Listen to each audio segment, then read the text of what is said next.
Hey guys, it's Snarky Lisa, and today I am going to do another comparison analysis video again. Yay! This time, I'm going to see what makes anime and Western cartoons different from each other, and similarities between them as well, because they have some. Maybe you've noticed I've released songs a lot more frequently compared to like my analysis videos and other stuff. That's because I'm trying to get an album out and I don't have much time on my hands. But don't worry, I'm still gonna get my analysis and rankings videos out. I'll try to alternate between releasing a song and then releasing an analysis or ranking video until like I just drop the album, so yeah. Hopefully this does not hurt my channel too much. Anyways, if you like this type of content, don't forget to like, subscribe, and maybe leave a comment. It will really help the algorithm find my channel. Now let's get into things. So first, a little bit of history. The very beginnings of both Western animation and Japanese. So well before anime as we know it or Disney were a thing, and before they took their proper forms, both histories started around the same time. The early 20th century. I'm gonna go over Western cartoons first since they started a little earlier technically. The first Western animation was Emil Cole's Phantasmagoria. This was not a full film, you'll have to wait about 19 more years for that. Phantasmagoria was published in 1908. Back then, they didn't have fancy computers and iPads and phones like we have now, so animation was hand-drawn. Heard of a flip book where the pictures slowly change from page to page? Yeah, that's what animation was like. From the 1910s onwards, more cartoon shorts were being made.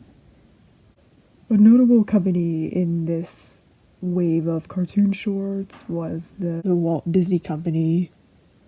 They would go on in 1937 to release the first animated feature film, Snow White and the Seven Dwarfs. From there, both feature-length animated films and animated TV shows took off, usually aimed towards family and child audiences. Eventually, 3D computer animation was made. Think the more recent Disney movies now, or overall Pixar movies. Your mileage may vary on whether this is a good thing or not, but regardless, they got their head start with Pixar in the 1990s, with Toy Story in 1995. There's a lot more to the history of Western cartoons than what I've just mentioned, but I don't want to make this video super long. Let's go into the history of anime now. The history is a lot more murky here, but the possible first animation from Japan was a short called Kitsudo Shashin.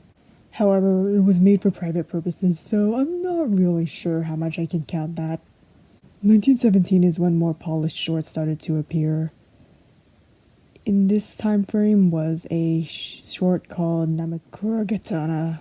Tragically, a 1923 earthquake destroyed a lot of these early works. By the 1930s, the Japanese animation industry was decently established as a, industry, even though they started to suffer foreign competition from the likes of Disney and other cartoon companies. Unfortunately, World War II came. As Japan took control of their neighboring Asian countries, the animation industry became a tool to promote propaganda for Japan. Remember, the Japanese government was aligned with the Nazis at this time, so saying that it was not very great to say the least would be an understatement. In the midst of all this chaos was the first feature-length anime film from Japan. The 1945 Momotaro Sacred Sailors. Thankfully, once the war was over for some years, the Japanese animation industry finally returned to producing more normal stuff that wasn't complete propaganda for the Japanese army. In the 1960s, the anime industry became increasingly linked to the manga industry, or the comic book industry of Japan. In this new wave came the famous Osamu Tezuka. In the early 1960s, he created a manga and anime known as Astro Boy. Or rather, the manga came first. Tezuka felt rather inspired by Disney movies. As a result, Astro Boy had almost a Disney-like quality to it. Big eyes, a thin outline, and overall cartoonish unrealisticness. Tezuka was very influential in what would become the signature anime style, though that style would diverge a lot from Disney as we can clearly see today. Since then, many anime series have been based on existing manga. Either that or sometimes manga are made based on anime. Nonetheless, there have been feature-length anime films made well after the propaganda era of World War II. But anyways, the reason why Western cartoons got the overall head start was because of the 1930s and 40s. TLDR, blame World War II. Okay, now that I've got that covered, let's move on to the more modern day comparisons. Here's a look at the most obvious one, typically the art style. As it stands today, both anime and Western cartoons have a variety of art styles depending on which show or movie you're watching. That being said, most anime and most Western cartoons have a set of art similarities that distinguish them from each other. For anime, the number one critical things, arguably even more than the big anime eyes, are the shading and the outlining. Even when the eyes aren't huge, they are highlighted. Similarly, the costuming and hair are pretty stylized. Speaking of which, even when skin tones are regular human skin tones of pale, peach, brown, etc., though let's be real, most often peach, the hair and sometimes even the eye colors are much more varied. This is how you get pink and purple haired anime girls, or blue-eyed blonde-haired anime boys that don't seem to dye their hair, even though they're all apparently supposed to be from Japan. For outlines, they don't tend to be very thick. Like, look at these people. I can barely see any outline on them. It almost looks lineless. Except I know it's not, because it still has this off vibe that does not really align with truly lineless animations like, say, the recent Carmen Sandiego. Overall, anime generally has an art style polish that Western cartoons tend to lack. Think of it like a kind of gloss or varnish. Not saying this is a good or a bad thing, just saying it exists. And yes, anime characters are more likely to have huge, cutesy eyes, especially the girls and children.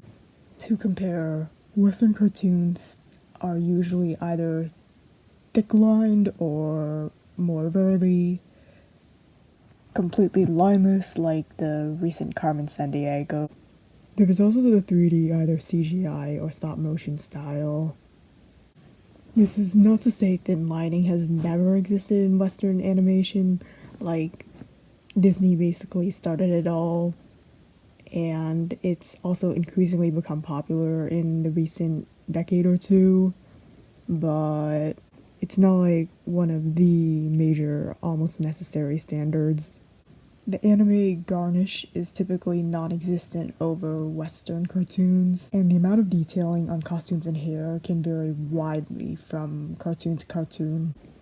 As a whole, Western cartoons tend to have more style variation from show to show and movie to movie versus like anime. Now, don't get me wrong, there's always exceptions to the rule when it comes to both anime and Western cartoon styles. Some animes take on elements of Western cartoon styles. They may not full on look like that, but there's definitely an influence. Examples of this include One Punch Man and One Piece. Oh look, they both start with one, how fun. Other times, there's the occasional Western cartoon that looks almost like an anime but isn't. Examples of these include Avatar: The Last Airbender and Ruby. Ruby is spelled with a W to replace what should be a U if you were spelling it strictly correctly. But otherwise, in the modern day, Western cartoons and animes have distinct sets of art styles from each other. Also, interestingly, other Asian animations can either take from Western cartoons or from anime for art styles. But I think it's just that everything has already been taken. It's not like they're trying to deliberately rip off. Alright, let's move on. What about demographics and theming? Generally, anime and the manga series they're based off on are divided into four different demographic categories. Shoujo for little girls, well, not really little girls, teenage girls. Shonen, same thing, but for guys. Seinen, which is for adult men, and Josei, which is for older women. As you might be able to see, despite my verbal slip up earlier, none of these categories necessarily target preschoolers. Since animes cover a wide array of topic from anime to anime, this allows them to get away with a lot of darker themes and content matter than, say, most cartoons if they aren't of the shock comedy variant. With Western cartoons, there have been changes over the year as to demographic and the resulting theming. Arcane is definitely not preschool or even 8-year-old friendly, and it's not really a comedy either. It's a dark thriller that could be on par with some live action fantasy movies as well. But these are not a general rule like they are in anime. In Western cartoons, you have more like three types of demographics, two of which are much larger. You have little girl shows, little boy shows, and adult shock comedy shows. Oh wait, sorry, I forgot. There was also unisex kid shows. The kid shows and kid movies tend to comprise a large portion of the animated market in the Western world. This is quickly followed by the animated shock comedies targeted towards older teens and adults that, well, rely a lot on risque humor and innuendos. Another side effect of this is that anime is more likely to be serialized and have a consistent story over the course of several episodes compared to Western cartoons, which are more episodic overall. Whether it's true or not, producers often assume that children cannot keep up with serialized plots. Combine this with the fact that adult animated shock comedies can almost never really have a serialized plot by their very nature, you get this ripple effect across most Western cartoons that prevents them from being truly serialized. Again here, there are exceptions. A lot of these are on streaming services like She-Ra and the Princesses of Power.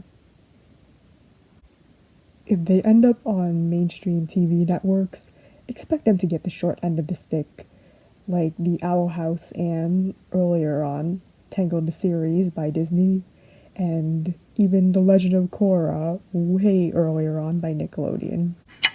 So, what's my final verdict now? In life, there are always exceptions, but there also tends to be a set of similarities that distinguish things from each other, and this is really the case with anime and Western cartoons. Anyways, that's it for today. I'm probably gonna make another song for my next album. Until then, take care. Circulisa out.